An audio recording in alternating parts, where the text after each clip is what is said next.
The Game Awards have come and gone, but there's no reason to cool down the hype just yet. We just got a brand new trailer and gameplay segment for Breath of the Wild.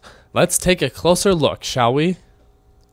The trailer opens with this beautiful artwork of some storytelling on parchment or burlap that reminds me of the opening sequences of both The Wind Waker and Skyward Sword.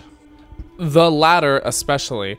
I just really want to point out the Sheikah eye here and how the droplet forms the tear part of the symbol before falling, much in the same way as the Sheikah technology does in the shrines when Link gets a new rune ability.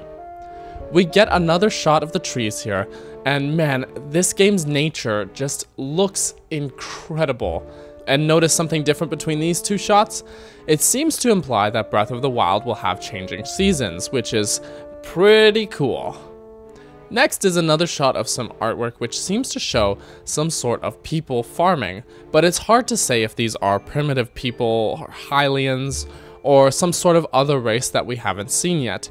If it is a new race, they're civilized enough to use farming tools and domesticated horses though.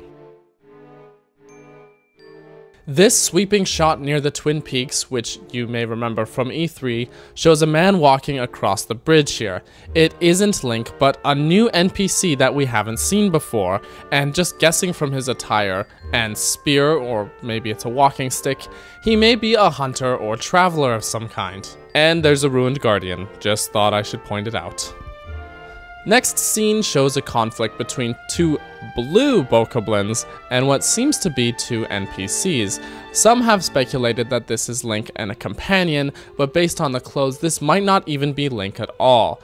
Either way, the other NPC in the back seems to be fighting too and has white hair. And so far, usually white hair is a trait associated with the Sheikah tribe, so maybe there's a connection there.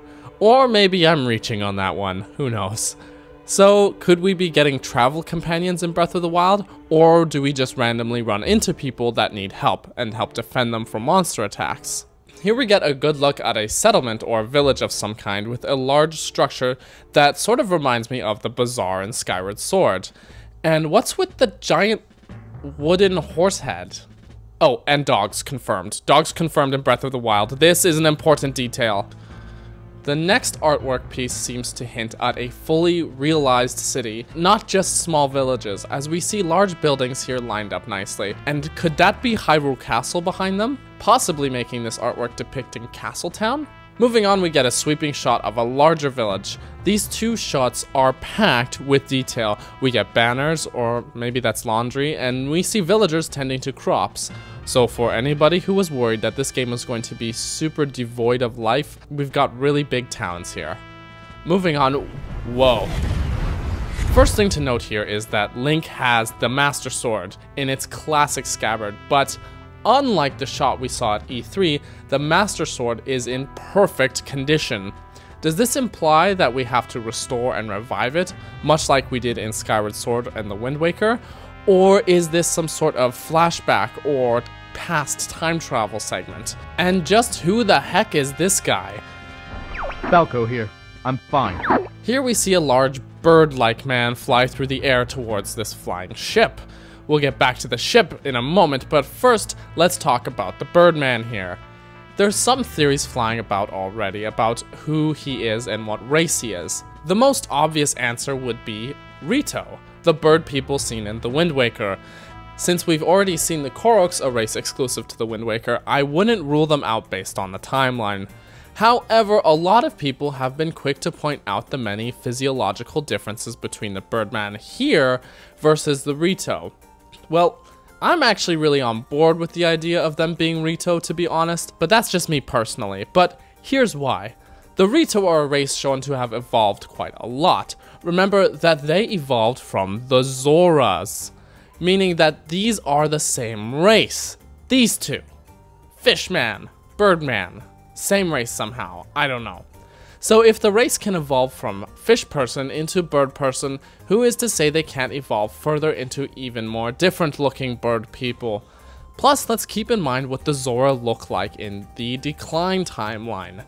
Even more different from their more modernly depicted fish people form. There are also thoughts that these bird people are descended from the Loftwings who remained at Skyloft at the end of Skyward Sword, pointing out the similarities between the clothing designs of the Skyloftians and this guy. I'd also like to point out, and thanks to Darren, one of our copy editors at Zelda Informer, for pointing this out to me, that this could be the return of the Foka from Zelda 2, and oh my god, I hope I pronounced that correctly. But these guys were all hostile, so part of me isn't sure about this being the case. And what is this ship that he's flying up to? Well, if you remember back from the E3 footage and trailers, there was this large floating object, and I believe this to be the very same one. Just look at the shape of them both here, even the round foot at the end. And hey, Birdman here has a design on his scarf that resembles the airship. Nice detail. And it seems that this giant airship that we're floating up to seems to be powered by Sheikah technology as well. Moving on, get a look at this next shot. What are the story implications here? It appears to me that this shows that these guardians are protecting Hyrule Castle as they're facing away from it and lined up around it. Or at least they were at some point and have been turned against the Hylians. For more information on how that theory could work, I recommend watching this video by Zeltic, which you can check out here. Immediately after, we see Link battling some guardians, and hey, it looks like using the bow isn't the only way to take on these guys, as it had previously been shown. But here, Link takes a swing at it with his axe. This person. Who is this person? A lot of speculation points to it possibly being Zelda herself, though the clothes are definitely different than anything we've seen her wearing before. Well, look at what Link is wearing and try that argument again. We only get a glimpse of her here, but we see her blonde ponytail, some adventuring gloves and belts, and clothes that look similar to Link's champion shirt, but much more expensive and fancy looking. And what is she holding? Is it a Sheikah slate of her own? If it is, then could it be that Zelda communicates to Link through her own Sheikah slate? Keep in mind that it wouldn't be the first time we've seen something like that, as Tetra did use the Gossip Stone in the Wind Waker to do just that, and I always believed that to be of Sheikah origin as well, especially since they share a name with the Gossip Stones of Ocarina of Time and Majora's Mask, which just happen to have the Sheikah tearing eye symbol on them. That can't be simple coincidence, right? The next shot shows what seems to be Hyrule Castle, exploding? And yep, this is definitely Hyrule Castle, as it shares an identical design to Hyrule Castle, as seen in Twilight Princess. And the magic effects happening around here look to be the work of Calamity Ganon as well. Next is a look at what seems to be Castletown in absolute ruin. How do I know it's Castletown? Well, look, it's right at Hyrule Castle. And just look, this appears to be the fountain from Twilight Princess's Castletown, and even the banners are the same. Whatever happened here absolutely decimated Castletown. And look, Link is sparkling. I really don't know what to say about that. And here we see Link with Master Sword kneeling before someone. I'm also guessing this to be Zelda, or at least somebody royal and important, but the clothes are definitely different from the last time we saw her in this trailer. Or maybe one of them is Impa? But again, I wouldn't put much stock into what people are wearing as a way of identifying them.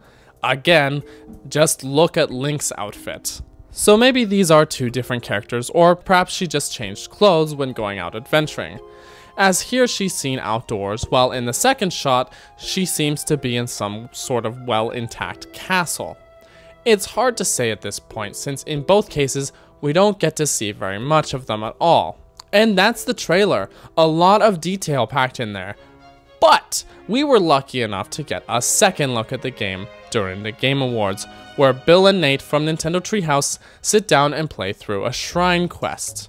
First thing to point out is that this guy, Cass, is another Birdman. He appears to be the same race based on his clothes and the fact that he's a giant Birdman, but clearly his design is based on a different bird than the design basis for the Birdman seen in the previous trailer, which I'd like to add further to my Rito argument. If these two bird dudes can look this different from each other and still be the same race, why can't they be related to these guys too? And Cass here seems to be friendly, so it doesn't look like these bird people are enemies in Breath of the Wild either.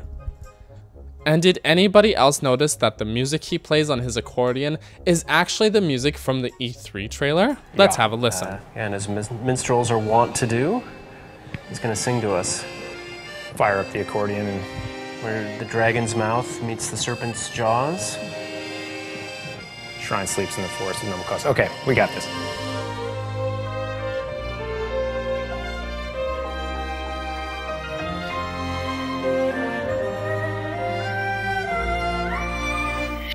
And watch what he's saying. He gives Bill a hint about where his destination is. Notice what happens next. The map doesn't immediately pop up. They actually have to go based on what he's saying. They don't go to follow a waypoint, but rather the player has to find their own way based on the clues given to them. It's a nice detail missing from most games these days, and the total opposite of dowsing in Skyward Sword, which I personally despised. Also, it seems we're definitely off the Great Plateau at this point, and rather in a more tropical looking environment, rather than the forest we've seen so much of already. Bill is accosted by what appears to be a Lizalfos and gets roughed up, so he opens his inventory to heal himself. And just look at all the stuff he has. There's so much customization of all his gear and ingredients that it would take ages to cover it all. And Link's outfit looks pretty great too, very combat ready. Bill's charge-in tactics prove fruitless though, as the Lizalfos zap him to death. So Nate takes a more stealthy approach. And is he stealth swimming under the water?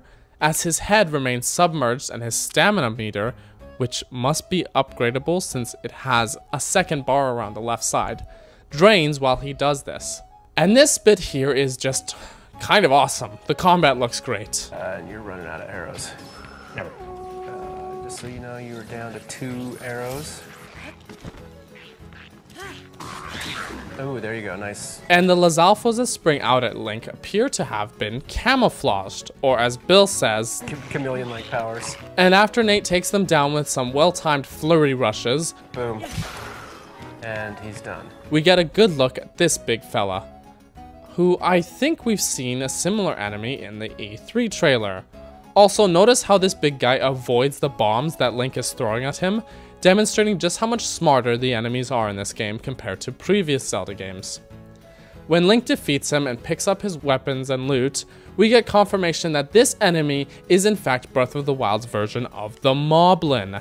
The segment ends with them avoiding going inside the cave to avoid spoilers, but we do get to see that there is another statue of Hylia tucked inside and glowing, just like the one seen inside the Temple of Time during our E3. And that about wraps up our analysis of the Game Awards trailer and gameplay footage. Did we miss any details, and are you guys excited for this game or what? And hey everybody, thank you so much for watching. If you want to see my previous analysis of the Breath of the Wild footage we got from the Nintendo Switch trailer, then go ahead and click the link on screen here to go check it out. Or if you're feeling like watching something a little different, you should pop over to my channel and check out my show 1UP You, where we compete in small gaming challenges. This time, we play Balloon Fight on the NES. Anyways, thanks again you guys for watching, and I truly hope that you have a wonderful day. Bye bye.